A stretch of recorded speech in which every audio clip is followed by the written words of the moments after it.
What's up, guys? Welcome back to Lessons of Squatober. Today we are on day 15. We are halfway through the month, halfway through Squatober. And I know I'm not technically halfway through because I missed the first 3 days, but I mean, that's not really going to hurt anything, right? But anyway, if you're still on this journey, I salute you because it's getting kind of real.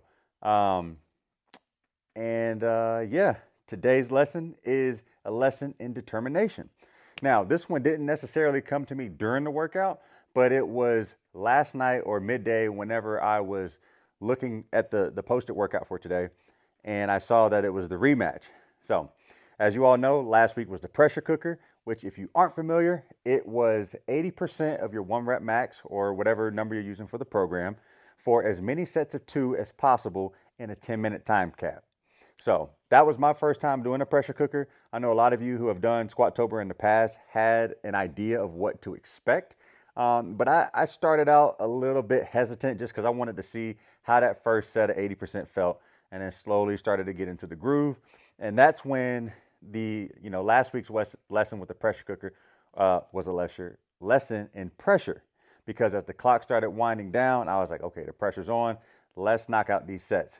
So I do my workouts early in the morning, and when I was going through Squatober's story on Instagram throughout the day, and I'm seeing like nobody was doing less than 10 sets of 2, and I was like, did I even try hard? Was I being too conservative?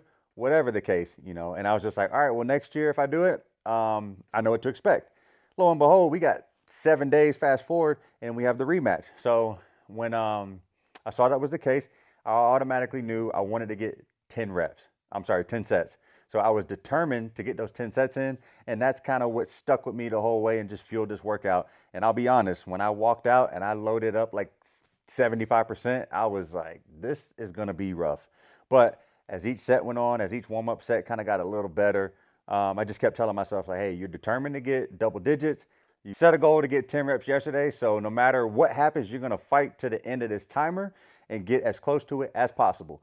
So I looked at the caption on the workout, and he was saying, be more efficient with your unrack and your racks, because a lot of people were losing time unracking the bar, maybe taking too long to start their first rep and then just taking too long to walk it back. So I was like, okay, that makes sense. Let me just try to be as intentional as possible with unracking it, racking it, and just not going too far from the rack, and making sure I do everything I can in my power to get those 10 sets. So I ended up doing 10 and 10, and I was determined to do it all. So whatever you set your mind to, if you have the gumption to want to go accomplish that, you do it by any means necessary. And as always, we can apply this to our workouts. That's just the most relatable thing because we're all in this together.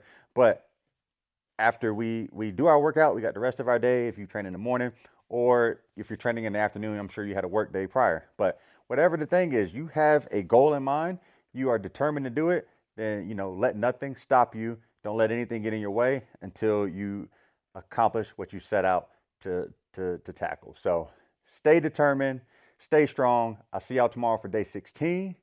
Peace.